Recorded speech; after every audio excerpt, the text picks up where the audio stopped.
Assalamualaikum warahmatullahi wabarakatuh. We are from Group 5. We are discussing about The Boy in the Street Pajamas novel. And in this we are sharing about 10 chapter.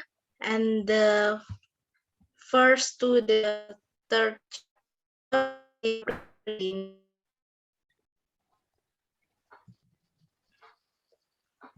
Before we start our discussion, I will introduce our member. The first is Ana Prihatini, student number 142, Hasna Latifah, student number 145, Olivia Dinda Andana, student number 146, 149.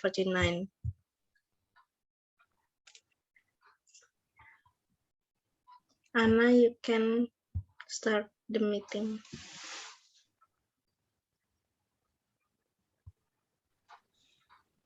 Okay.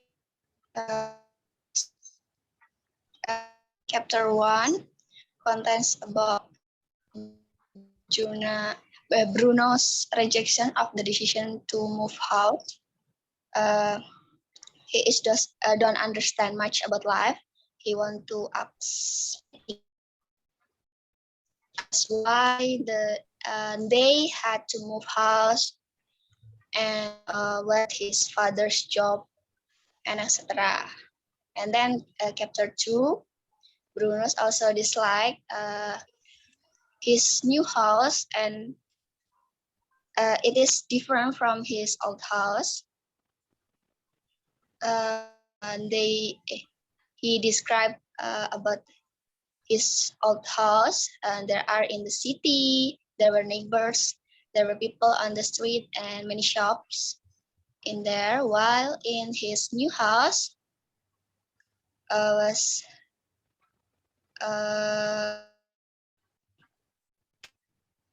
they had no neighbors, did not find anyone on the street and etc.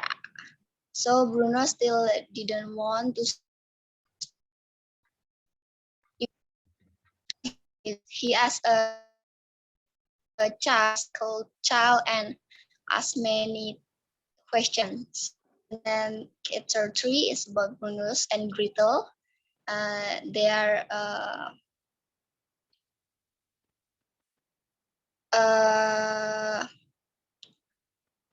Bruno tells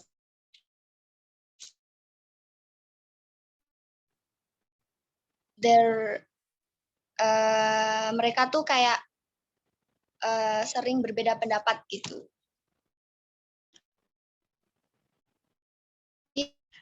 Di sini intinya tuh Bruno sebagai seorang anak kecil yang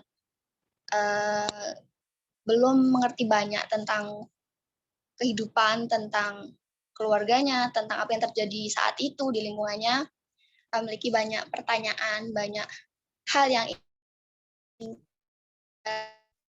klarifikasi gitu. Kenapa ini seperti itu? Okay, I think that's all enough. And the next, Hasna.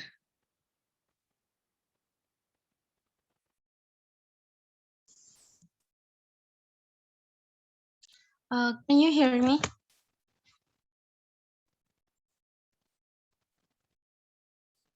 Bisa dengar nggak?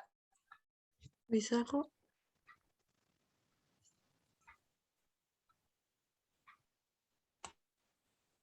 Bentar. I will continue the capture from capture 4 until 6.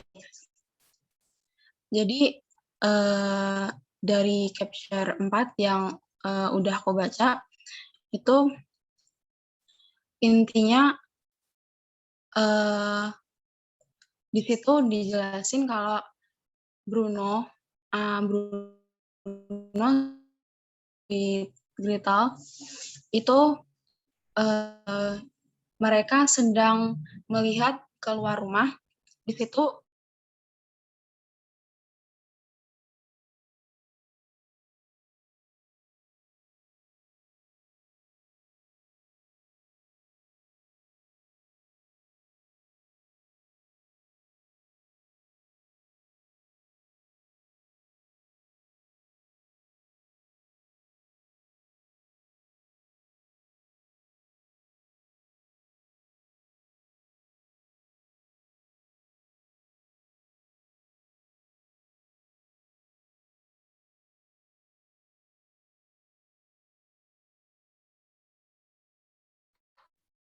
Yuk Hasna lagi.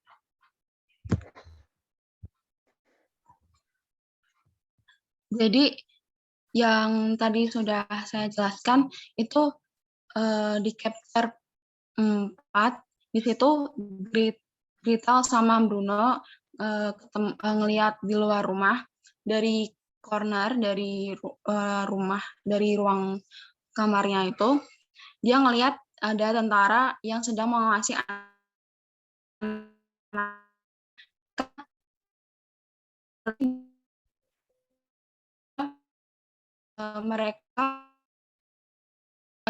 Mereka kan sedang melakukan camping, jadi kayak semacam harus mengikuti apa yang diperintahkan oleh tentara tersebut, dan di situ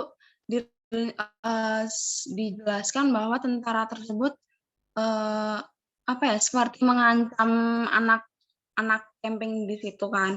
Terus mereka tentara tersebut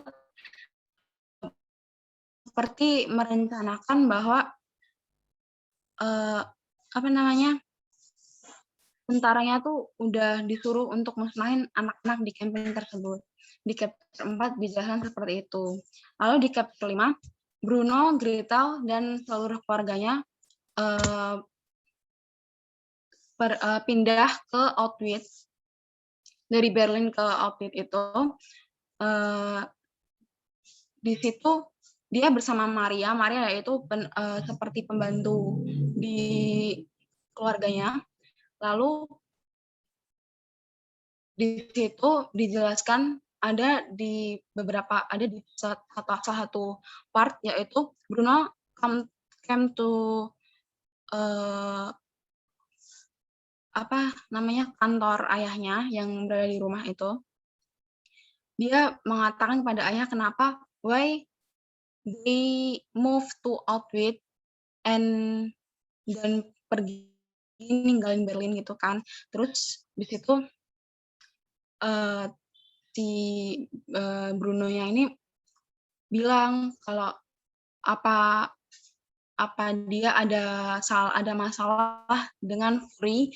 Fury itu bisa dibilang kayak ketuanya kan ayahnya itu kerjanya tentara ya, semacam tentara gitu kan. Terus habis itu dia kayak ayahnya kaget kenapa Bruno tuh ngomongnya terlalu frontal, terlalu kayak kurang ajar gitu kan sama ayahnya gitu. Terus ayahnya tuh takut kalau si Bruno-nya tahu gitu kan tentang apa yang sedang disembunyikan oleh ayahnya. Kenapa mereka tiba-tiba pindah ke Auschwitz gitu. Terus di chapter 6 itu Bruno kayak merasa jengkel, merasa tidak suka dengan keadaan rumah yang sedang ditinggali. Karena di situ dia bilang kalau rumahnya sudah buruk gitu kan, udah retak-retak cat temboknya dan segala-galanya. Terus habis itu Maria yang pembantunya itu dia bilang kalau ayahnya tuh sebenarnya ayahnya tuh orang baik. Nah, sebelum itu si Bruno itu bilang kalau ayahnya tuh orang jahat atau semacam nggak baik gitu kan. Tapi Maria tuh bilang kalau ayahnya tuh baik, soalnya ayahnya dulu bantu dia jadi mempekerjakan dia sebagai pembantu di rumah itu. Terus habis itu setelah itu Maria menceritakan tentang ayahnya dulu, seberapa baik ayahnya dulu. Tetapi ada salah satu bagian di mana Maria ingin menceritakan, tetapi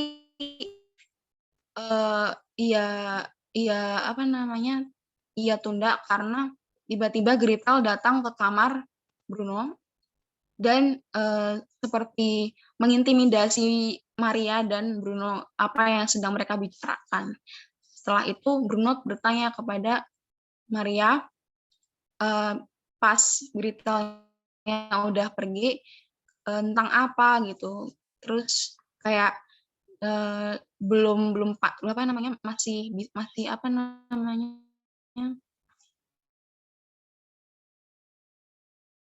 rumah, terus dia kayak mencari healing gitu, mencari suatu hal yang bisa bikin dia senang dari hal-hal yang bikin dia gak suka ini. Indah itu sih.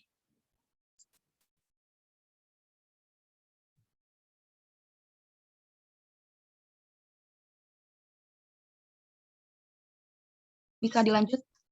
Alif.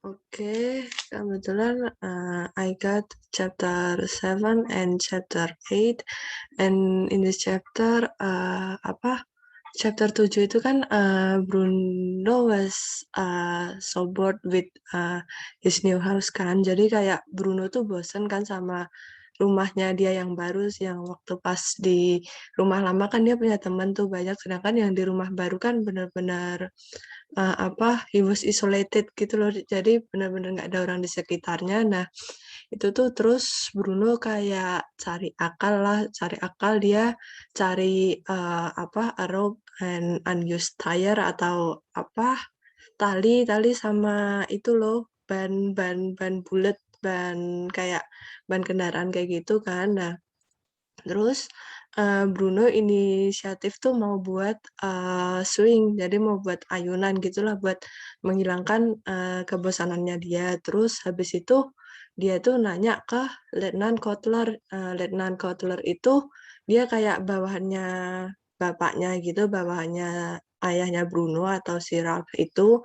Nah, itu dia nanya where did I can find the unused tire. Jadi kayak dia tuh nanya, ada nggak sih di sini tuh tempat buat ngambil ban-ban bekas gitu buat dijadiin ayunan. Nah, terus Letnan Kotler itu dia manggil Pavel. Pavel itu he was used to be a doctor before he came to this camp itu. Jadi Pavel itu dia dulunya dokter, terus sebelum dia datang ke campnya ini, terus habis itu kayak Letnan Kotler itu kayak nggak sopan manggilnya sama Pavel gitu, padahal si Pavel itu dia lebih tua dari Letnan Kotler itu. Kayak si Bruno mikir, loh ini kok kayak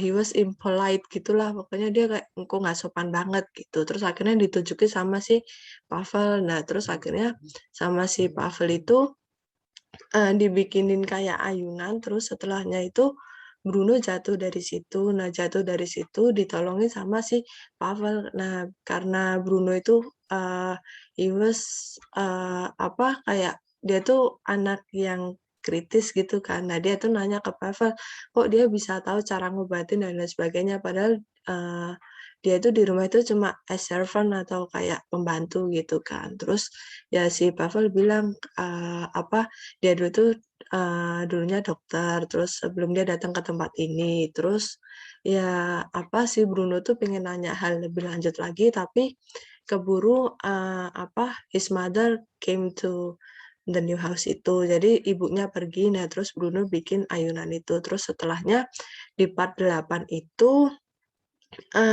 Ralph mother and father, jadi ayah dari ayah ibunya dari Ralph atau bapaknya Bruno itu datang ke rumah gitu kan ya.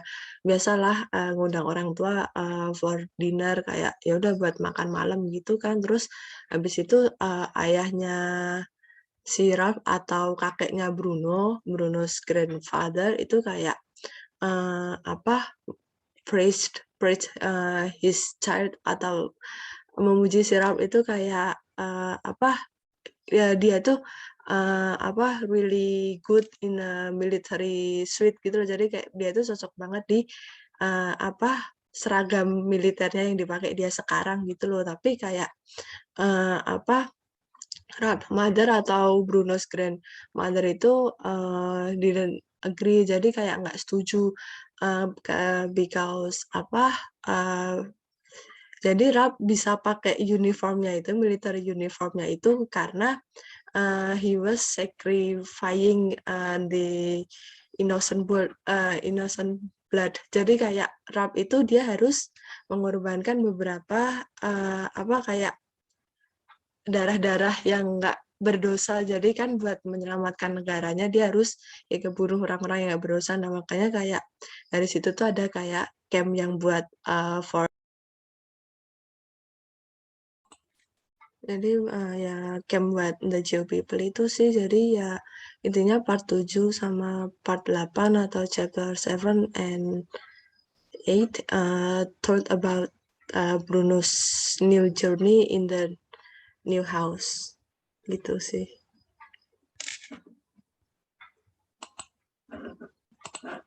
Itu boleh. Selanjutnya. Okay, I will continue for the chapter 9 to chapter 10. In this chapter 9, the issue explained is about how Nadi spread his party ideology. Jadi di chapter itu menceritakan bagaimana Nadi itu menyebarkan ideologi partainya gitu. Nah, contohnya pada saat her release, yaitu seorang guru dari Bruno dan Gretel itu adalah guru yang didukung oleh Nadi. Jadi secara tidak langsung dia juga pendukung Nadi gitu. Nah, terus di situ dia tidak hanya mengajarkan menyebarkan ideologi melalui kekerasan fisik maupun verbal, tapi juga mendoktrin anak-anak. Jadi indoctrinated children to support Germany nationalism and punish minorities such as Jews and communists. Jadi mereka tidak hanya mendoktrin menghukum para Yahudi, juga mereka tuh mendoktrin anak-anak gitu supaya benci kepada Yahudi itu gitu. Nah, terus di chapter 9 ini, this is psycho-scientific views of racial superiority for me, and this includes acts of racism that are directly instilled in children, so that they had an ethnic or race that different from them. Jadi mereka itu secara tidak langsung ditanamkan untuk membenci suatu ras atau etnik yang berbeda dari mereka. Tuh. Nah, lalu untuk yang chapter 10 di sini Bruno, who at that time was very fed up with his boredom. Jadi di sini dijelaskan bagaimana Bruno itu bosan gitu di rumah tuh, bosan nggak ada kegiatan apa-apa selain bertemu dengan gurunya saja gitu. Nah lalu akhirnya dia memutuskan untuk menjelajahi rumahnya dan juga pekarangan di sekelilingnya. Dia berencana untuk menjelajahi apa yang ada di fence, jadi di balik pagar tinggi itu. Nah, jadi di situ dia menempuh perjalanan hampir selama 2 jam. Di situ lalu di situ dia bertemu dengan seorang anak laki-laki. Nah, ketika mereka berkenalan, akhirnya dia tahu namanya, namanya Samuel, and ya mereka berkenalan lalu tanpa direncanakan mereka tuh memiliki tanggal lahir dan tahun lahir yang sama gitu. Jadi di chapter 10 ini itu menceritakan mereka itu walaupun lahir pada saat tahun yang sama dan tanggal yang sama, tapi mereka itu beda golongan, terus beda kelas gitu, beda nasionalitasnya tuh beda gitu. Jadi itulah kenapa yang satu bisa dewasa pemikirannya, yaitu semua dia tuh bisa bisa mengerti keadaan di sekitar, sedangkan Bruno ini tuh masih polos, dia tuh masih kayak bertanya-tanya tentang suatu hal, dia masih ingin mencari tahu apa yang terjadi di balik situ. Dia kira orang-orang yang memakai strip pajamas itu adalah sekeluarga yang melakukan suatu kegiatan yang normal seperti biasanya, tapi nyatanya itu adalah camp konsentrasi yang dibuat untuk para Yahudi, di mana mereka di situ disiksa dan juga bahkan dibunuh. Gitu. Jadi dari cerita chapter tersebut director of the boys explained that basically Samuel and Bruno are equal human. Mereka adalah manusia yang setara gitu, but they are separated by class, nationality, and religion. Jadi mereka itu terpisah secara agama, nasionalitas, dan juga kelas gitu dari saya. Apakah ada yang mau ditambahkan?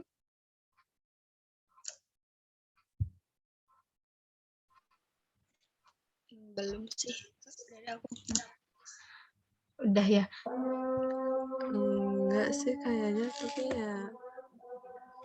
Jadi kayak intinya kan Bruno tuh seorang anak kecil yang belum tahu banyak hal gitu, kayak masih banyak pertanyaan. Ya, ingin Tapi, mencari banyak tahu. ya, terus dia ketemu teman barunya itu yang Nama beda banget hidupnya dengan dia. Iya. Gitu sih. Udah, itu sih. Tutup ya. Ada lagi yang mau dibahas nggak? Dari chapter 1 sampai 10? Apa? Udah sih, udah cukup sih menurutku. Boleh sih.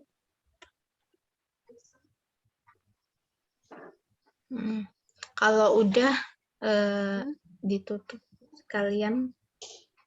Boleh. Oke. Oke. Oke. It is enough for our group member. Thank you for the attention and thank you for watching our video. Wassalamualaikum warahmatullahi wabarakatuh.